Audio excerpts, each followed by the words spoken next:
Today on the Ferment Station, what is mead and what's up with all those names? Welcome to the Ferment Station. This is the podcast for the City Steading Brews YouTube channel. I'm Brian. I'm Derica. Let's get into mead. First off, what is mead, Derica? Well, mead is an alcoholic beverage that uses honey and water to create the fermentation. Right. If you think about it from this perspective, wine is grapes usually, but it could be fruit. Beer is from grains. Mead is from honey. So that's the main differences, is in the fermentable. Now, that doesn't mean that there isn't an enormous variety of meads and things that can be added to it. The naming conventions are actually based on a couple of different things. One, what you add to the mead. Two, how you treat the honey itself. And three, the alcohol level of the finished product. Now, to make things even more confusing, these terms are not universally recognized. Some countries only say that mead is simply honey, water, and yeast. Anything else is not mead. Where in other countries, the full spectrum is included in mead as long as the main fermentable is honey. And some of those namings are from a governmental, like for taxing procedure, and others are a cultural thing. So there's so much variety. But I would like to say one thing about mead itself, and that is that the word mead is not as old as the beverage that it's being used to describe. Meaning, calling it mead is not universal. A lot of cultures didn't call it mead. They have various names for it, like Tej is actually mead. Hydromel is actually mead in France, but it's actually a type of mead in other places. Thus, the confusion that ensues whenever you talk about the naming of mead. I'm working on a historical deep dive of mead and all of the different nationalities and how they came up with these different variations for a different podcast. Yeah, that's going to be a lot of work. It is. There's basically every culture in the world that has ever had access to honey has made a form of mead, as we know it today, called mead. To me, mead is just honey wine. Just a name for honey wine. That's all it really is. And in the United States, for example, for commercial producers, it can only be mead if it is pure honey and water and yeast. If they add any fruit to it, now it is actually honey wine, according to the law. So, just that's the way it is. Now it's the United States. Now, does that work for imports as well? I have no idea. I don't think it does. I have no idea. I couldn't tell you, but I don't think so. All right. So before we get into the different sub names for mead, mead can be anything, literally, that is fermented honey. So it can be still. Meaning not carbonated. It can be sparkling. Meaning carbonated. It can be dry. Meaning not sweet. And it can be sweet. Meaning not dry. And it can be all of those things, like any variation on those things, low alcohol all the way to very high alcohol. The only thing it cannot be is purely distilled fermented honey, because that's not even a thing, really. There's no name for that. What do they call it? Mead shine, or there's like a few different names for it, but it's not really a thing that people do. But fortified mead is a thing. Sure. Distilling is not within the scope of this podcast, so that's all we're going to say about that. Right. Well, that's why I just wanted to touch on it to explain. So let's start at the beginning, shall we, with traditional mead.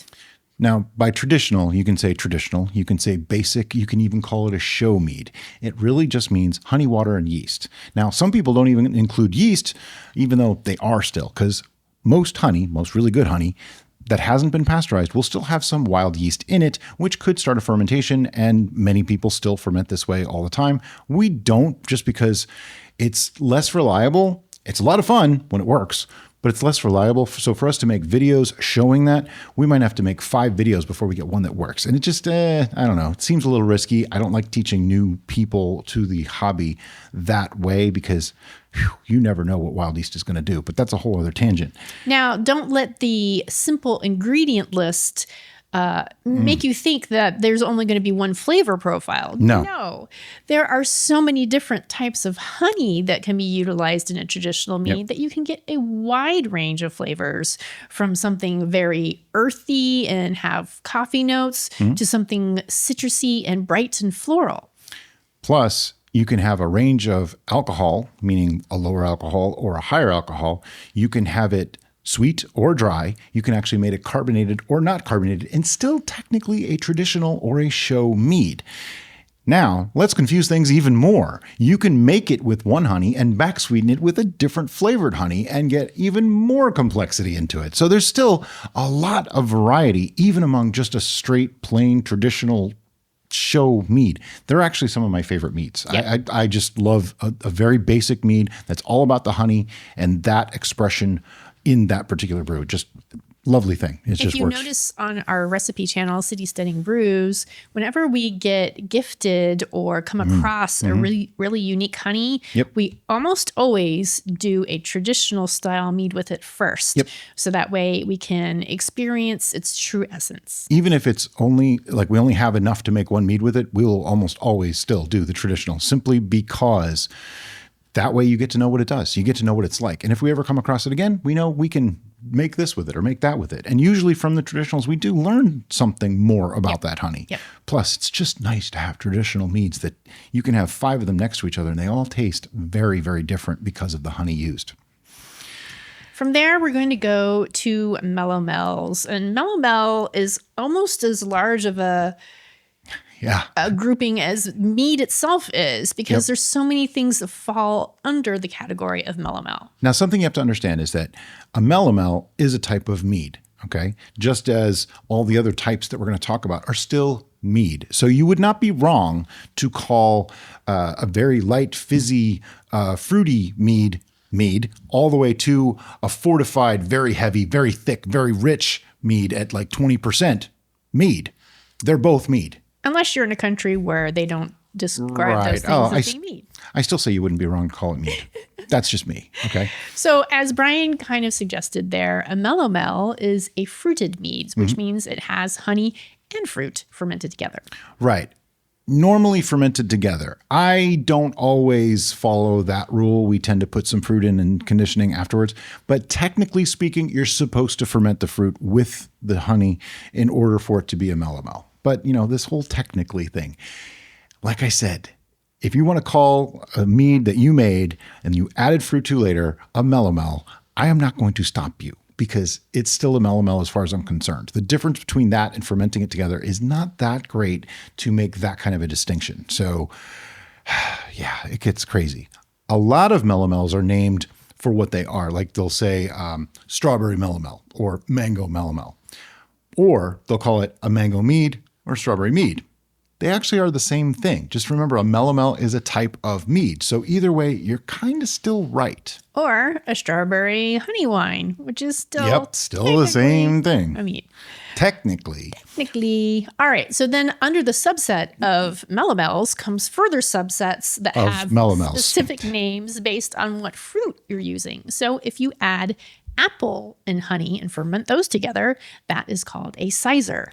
So a sizer is a melomel, and it is also a mead. Right. So you'd be correct to call it any of those 3 things. Of course, that depends. I'm going to just give this disclaimer once. That depends on where you are, your government, all these kinds of things. But I don't really care because it's a sizer, which is a type of melomel, which is a type of mead. So all 3 of them are correct. There are a million of these, though. We're only going to go over a couple of them. Like a piment is actually grapes and honey together. So it's sort of like a wine-mead hybrid, if you will. But it is also a melomel and also a mead. Then there's morat, which is one of my favorites because it is mulberries and honey. And we always grow mulberries, and so it's fun to use our own homegrown fruit. Right. Now there's others too, like Bilbomel, which I like to say just because of Bilbo. That's a blueberry mead. Also, one that I put farther down on my notes here, but in researching, I realized, oh, wait, that's a fruit too, is a capsicumel. Oh, yeah. So we typically, in our minds, keep capsicumels out of the melomel range, but technically, because chilies are a fruit. They fall under the melomel. Now, there's something I had not realized until today. Yep. A capsicumel is actually a melomel. Yep. Wow. That's blown. A little bit mind-blowing. So yeah, a capsicumel is basically anything that has chilies and honey fermented together. Yep. It's one of Brian's favorites because it really brings up the flavor profile to something completely unique and different. They're very, very cool, especially if you make a capsicumel melomel. Yeah. Now you mix fruit with the chilies. Oh, so good. We did a pineapple habanero. I'll make sure to link that in the description We also below. did dragon's breath just recently. Yep. So just use your imagination, do some food pairings, see what flavors go well together. And if you're stumped, do some Google Foo and you will find that there's a wealth of knowledge out there that can guide you on what flavors you might want to pair together to ferment with honey.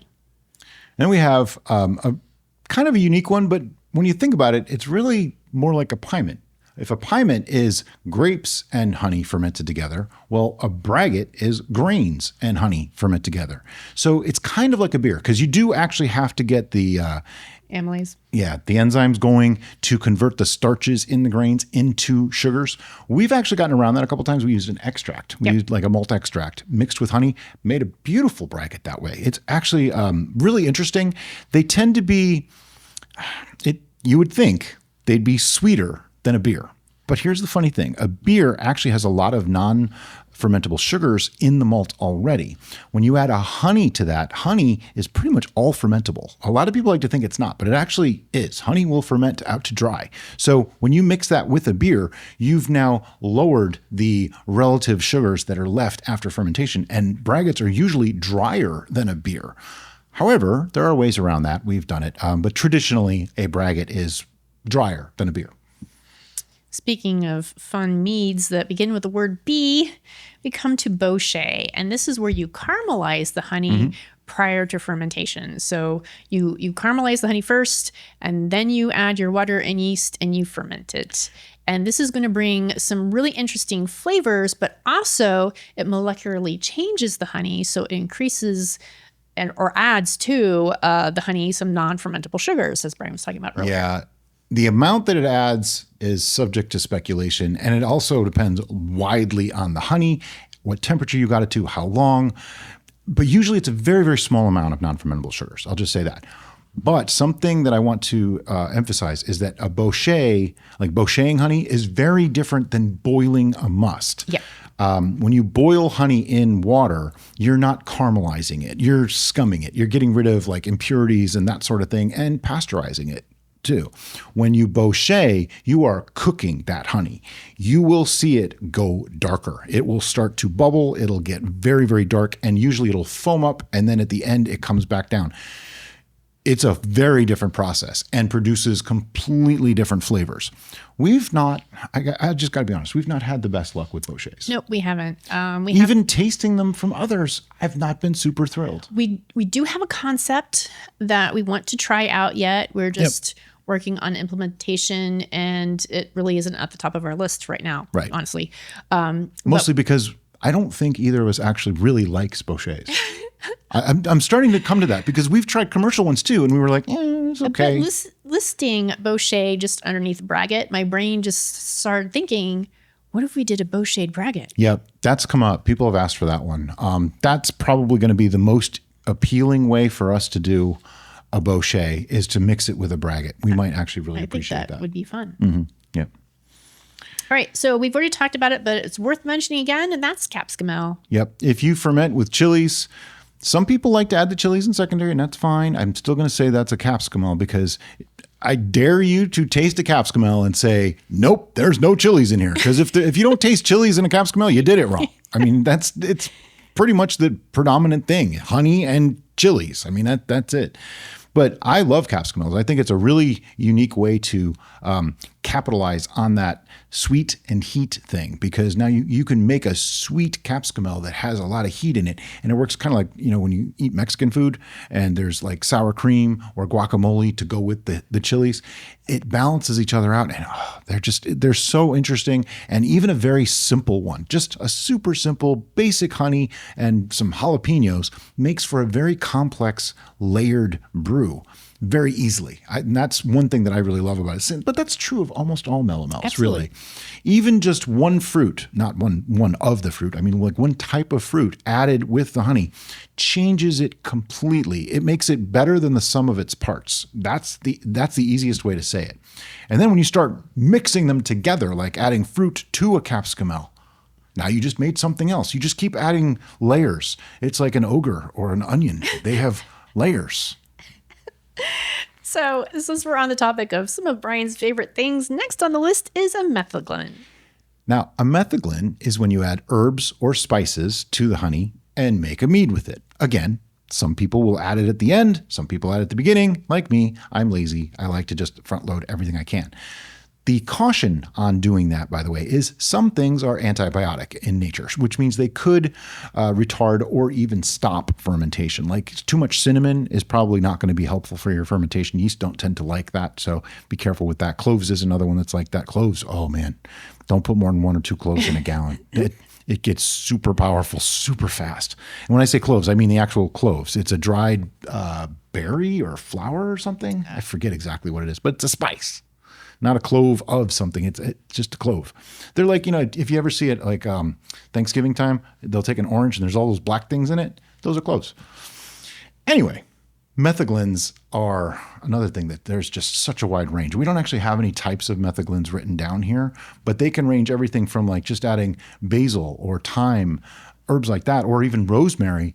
That's a metheglin, all the way to cinnamon, allspice, and things like that. Those are all still metheglins, which is really weird because I would want to call the ones with like cinnamon and clove and allspice, I want to call them spiceglins. Spiceglins. And the other ones should be herbaglins. I don't see why they don't do that, but because to me, they're very, very different. Like I would not put cinnamon and thyme in the exact same category. One's a spice, one's an herb. They're different things. So the spices should be one thing and the herb should be another thing. And if you want to go down that road farther, anytime we made a tea-based mead, that would be a metheglin as well. Technically, it's a metheglin. Yeah. Anything with... Now, see, this is where it gets confusing because our basic mead that we made on the channel one time, we used tea for tannins. And I had people asking me, does that make it a metheglin?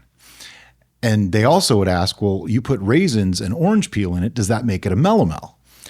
I don't think so. And here's why. Those were added for specific notes or specific properties. In other words, the tea was added for tannins. It wasn't a flavor component. The orange peel was added for just a hint of brightness and acidity. And the raisins were actually added for color and just a touch of sugar. So none of those things made the mead what it is. And I think that's probably the easiest way to describe it.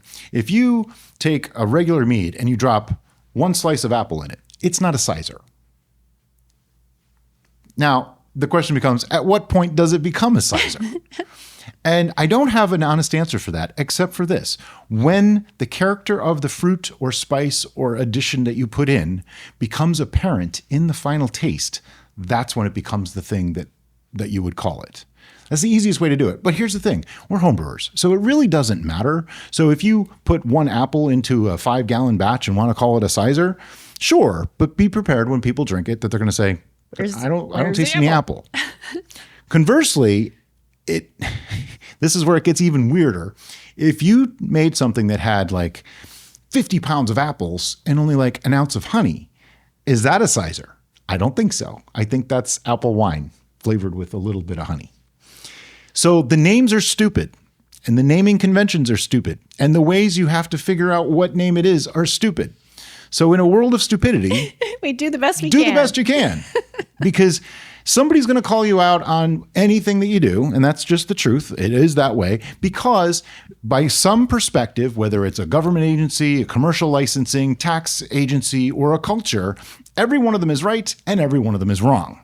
And that's where the naming thing really irks me and just really gets on my nerves sometimes. But that is another podcast. Right.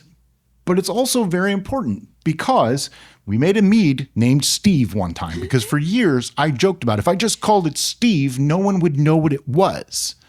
And by me saying we made a mead named Steve, do you have any idea what's in it? No. We're creators. We make videos. We have to put a name on it so that you guys know what we're making. Otherwise, there's no way to know. We just call everything Steve and it just, 50 different meads a year named Steve. By the way, Steve was delicious. Yeah, I'll make sure to link that as well because that one came out really well. And it might sound like I'm just ranting here, but this is my own frustration at the naming conventions too. I typically don't use the terms melomel. I really don't. I almost never do.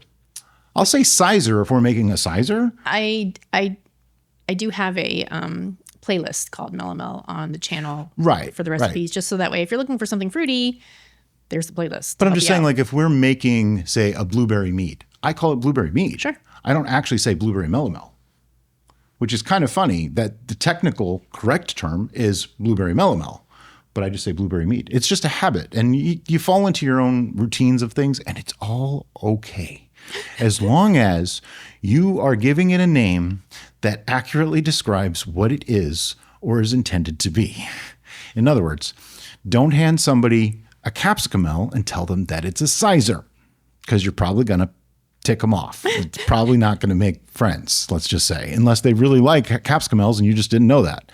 But if someone's expecting it to taste like apples and it tastes like cherries, you can't really call it an apple sizer anymore. You know, I think I'm rambling here a little bit, but I hope you guys understand what I'm trying to do. Words are hard, man. Speaking of hard words, we touched on this one a little bit earlier because it's very confusing, and that's hydromel. In most places, a hydromel is a lower alcohol percentage mead. Some people call that a session mead too. They're interchangeable terms. That means it's fermented honey with whatever else, because it could be any of the other things we've talked about. Right. But with a lower final alcohol percentage. But what? Go ahead. Oh, in France, a hydromel just means mead. Yeah.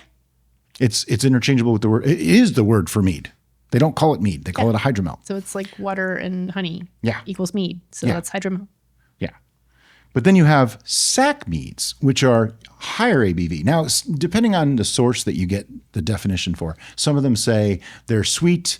Some of them say they're a higher ratio of honey to water, which, yeah, they are, because that would make for a higher ABV mead to begin with. But like a lot of your Polish meads would be considered sack meads. Actually, every Polish mead would be a sack mead because they're all generally, I don't think they make anything that's less than 14 or 15%. Interestingly enough, a lot of people think that the Polish meads have super high ABV. They actually don't. The only real difference is they have more honey, which means they're actually sweeter. That's why they aged them for so long. And sometimes they are step-fed, but if you look up the actual definitions, they don't really go past like 16 or 17% for any of them. So when you're putting in that much honey, it's not going to ferment. You're going to have sweetness, but it mellows with the alcohol over 10 or 15 years to create this very complex and rich beverage that would just taste sickly sweet at the very beginning. And that's why we don't make them on our recipe building channel, because I want to be retired by the time it would be ready. Yeah. Really. But something I would like to point out and propose. I wish this was a thing that could happen, but I don't believe that hydromel and sack should be used as the name of the mead. Like, I'm making a sack mead. What kind of sack mead? In other words, I'm making a Bochet sack mead. It should be a descriptor, because now you're telling people it's caramelized honey in a higher ABV. Or I'm making a hydromel sizer mead. Now I'm making a low ABV apple flavored mead. Does that make sense? Maybe we need to put our words into practice, and we can do that. And try to use all of the words better. It hit me as I was looking at our notes that, wow, that actually makes a lot of sense to say it that way. Because all of these things that we've talked about can be combined together to create new things. Yeah. But that means you need to use all the words. Because just let's use even the most basic example. If I said, this is a traditional mead, the next question could be, well, what's the ABV? But if I said, this is a hydromel traditional, now it's a lower ABV. If I said it's a sack traditional, it's a higher. And if I just say it's a traditional, it's somewhere in the middle. Because there's no name for anything in the middle. Yeah. Like a normal mead, something like 9 to 12%, there's no name for that. It's just mead. So that's interesting, though. It's use it as a descriptor rather than a type, because they're not exclusive. Right. So there are so many other different variations in the mead realm that we didn't have enough time, or we don't have enough time, or you don't have enough time for us to talk for hours and hours. There's, I think, a couple hundred different ones. But I do want to touch a little bit on something that we've already touched on, but I want to elaborate on that as well. And that's when it comes to actually creating these different types of meads. The process isn't going to be the same across the board. And there's different things that you need to take into consideration when combining these different ingredients. Now, Brian talked about it a little bit with the metheglin, where if you overspice at the beginning, you could perhaps cause problems for the fermentation process. Right. The same is true for capsicumels, because capsaicin is also a yeast retardant, which it could get in the way of a successful fermentation. Right. Then if you get into the melomels and the different types of fruit, some fruit, particularly citrus, is very acidic. And so that drastic pH change could affect fermentation as well. So rather than just focus on the naming and the ingredients, you want to look past that and how these different elements are going to work together so that you have a more successful brew. Yeah, that's good, because the method does change with some things, not everything. Like if in general, if you're using a berry, like strawberry, blueberry, blackberry, mulberry, they're all pretty much interchangeable. You may have to make some adjustments at the end a little bit differently, but you can pretty much sub one for the other, and you're more or less fine. Spices are a lot like that too. Like you can substitute cinnamon for clove for allspice. You're just going to want to watch the quantities you put in, because they extract at different rates. So I guess you really can't just substitute one for the other then, can you? There's also other things to take in consideration that we try really hard to discuss in our recipe videos on City Steading Brews, and that is the style of the ingredient that you're using. So like fruit, we just recently did a test comparing fresh fruit versus frozen fruit versus freeze-dried fruit, and what they brought to the final product and the process itself. Just use frozen. I'll tell you that right now. Just use frozen. If you buy fresh, freeze it and then it's frozen. The same can be said for spices. Lots of people say, well, why don't you just use ground spices? Well, there's so many reasons super fast why you don't want to use ground spices. Extraction rate is certainly something to take into consideration. Mess is another. You get mud in the bottom of your fermenter. And the ultimate thing that I think every home brewer strives to have, but because it's a chaotic situation, rarely gets, and that's control. Yeah. So if you have a whole spice, you're going to have a lot more control over how to remove it, when to add it, when to take it out, and so forth. Just as an example, we did it recently in the Fireball mead. There was cinnamon sticks in there. I'm pretty sure we did it in this one. There was cinnamon sticks floating in it. And some people freak out when they see us do things like this, but no harm comes from it. Dip your hand in the Star Sand solution in turbos, and I reached in and grabbed one of the cinnamon sticks right out of it. If I had used ground, we'd have to rack the whole thing, thereby losing a little bit of product and giving up all of our yeast colony at the same time. Now, in this case, I don't remember if it was still fermenting or not, but we had enough cinnamon. At least I thought I had enough cinnamon. We didn't, but I thought we had enough cinnamon, so we took that out of there. You can't really do that with ground up spices or with mushy fruit. Like if you blast the fruit in your food processor or a blender and then put that in, you're just going to have sludge to try to deal with. Now, there's a time and a place for that, and everything has a way of being done, and I don't want to say that anything is absolutely wrong. There could be a time that we decide, you know what, I want to put in some ground up cinnamon in this just to get more flavor right now, because that's what's going to happen. Within 2 hours, I'm going to want to rack that because it's just going to be instant cinnamon. But that's, I think, a very rare occurrence for us. Sure. But that's another good point to add to the closing of this, is that just like there are so many different words to describe mead, there are so many different methods to create mead. And not one method is right and not one method is wrong. As long as you are creating something that is safe, air quotes, because you're making alcohol and that's not safe, but you don't want to accidentally poison yourself or your family and friends. Or intentionally. So just take the appropriate precautions, and if you boil your honey or don't boil your honey, it's okay. It's ultimately your choice. It's like I always say, if you enjoy the process and you're not breaking any laws in the process, and you and your family and friends and whoever you share it with enjoys the process and or the enjoyment of drinking the beverage that you made, then you're doing it right. Don't let anybody tell you that that's wrong. Not even me. I mean, we get questions a lot, and I will sometimes say, well, that's not the best way to do it. That doesn't mean you can't. but it may not be the best way. And usually I'll explain what the downsides are. So if you are making that conscious choice and you know the risks, then it's totally fine. But a lot of the times when people ask questions that I say, that's not the best way to do it, it's because they didn't know the difference. They didn't know that what they were doing had risks or could be a dangerous way to do it. So, there's that. And wow, I mean, we just try to be helpful all the time, but we have such a wide range of experience levels asking questions on the channel that sometimes I'm expecting them to be a newbie or a newcomer. And every once in a while, they're like, nope, I've been doing this for a couple of decades. Oh, okay. Well, then you know what you're doing and it's fine. That's a whole different situation. I think that made sense. Yeah, it made sense in my head. What is your favorite type of mead? We're curious to know. Let us know in the comments below. And as always, guys, thank you so much for listening and have a great day. Bye-bye.